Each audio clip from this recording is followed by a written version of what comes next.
Find two numbers whose sum is 27। तो हमको दो ऐसे नंबर फाइंड आउट करने हैं जिनको ऐड करेंगे तो 27 मिलता है एंड प्रोडक्ट इज 182, यानी मल्टीप्लाई करेंगे उसको तो हमको 182 मिलता है। X and y be that two number. पहले कंडीशन के हिसाब से जब हम दोनों नंबर को ऐड करते हैं यानी एक्स को हम वाई के साथ ऐड करेंगे तो हमको 27 मिल रहा है। अब दूसरा condition product x into y is equal to 182 हमको दूसरे कंडीशन से मिल जाएगा। एक्स का वैल्यू निकाल लिया है पहले इक्वेशन से, 27 माइनस वाई ऐसे लिख लिया है। तो सेकंड इक्वेशन में हम ये x की वैल्यू हम पुट कर देंगे। तो पहला इक्वेशन जब दूसरे में पुट करते हैं तो 27 minus y into y is equal to 182 multiply करेंगे तो हमको क्या मिल जाएगा, minus y square plus 27 y minus 182 is equal to 0। अब वाई स्क्वायर के टर्म में हमारा ये इक्वेशन बन रहा है, क्वाड्रेटिक इक्वेशन दिख रहा है क्योंकि हाईएस्ट डिग्री इसका 2 है। तो कोएफिशिएंट ऑफ वाई स्क्वायर जो है इसको हम पॉजिटिव कर लेते हैं by multiplying -1 through out. Y square की जो कोएफिशिएंट है -1 वो +1 हो जाएगा, माइनस 27 वाई हो जाएगा एंड कांस्टेंट -182 का +182 हो जाएगा इज इक्वल टू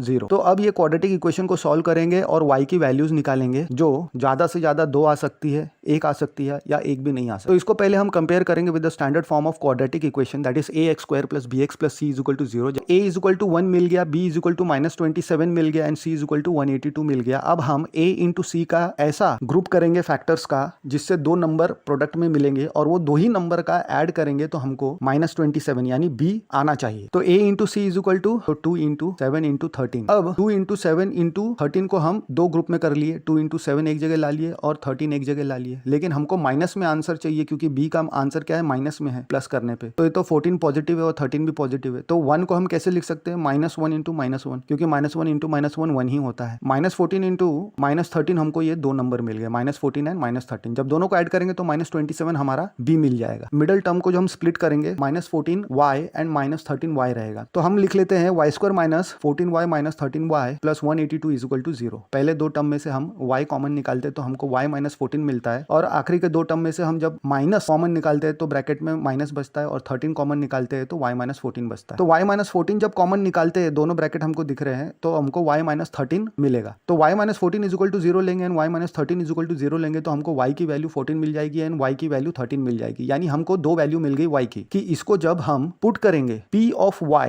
यानी y के लिए पुट करेंगे p of that value put करेंगे तो हमको क्या मिलेगा, 14 मिलेगा एंड p ऑफ 14 पुट करेंगे तो हमको वैल्यू 0 मिलेगा एंड p ऑफ 13 पुट करेंगे तो अगेन हमको पूरा इक्वेशन वैल्यू 0 देगा। तो ये हमारे 14 और 13 क्या हो गए, रूट हो गए of the given quadratic equation. अब हम इक्वेशन नंबर 1 में अगर y इज इक्वल टू 14 डालते हैं तो x इज इक्वल टू 13 मिलेगा और y इज इक्वल टू 13 डालते हैं तो x इज इक्वल टू 14 मिलेगा। So this is our answer 13 and 14।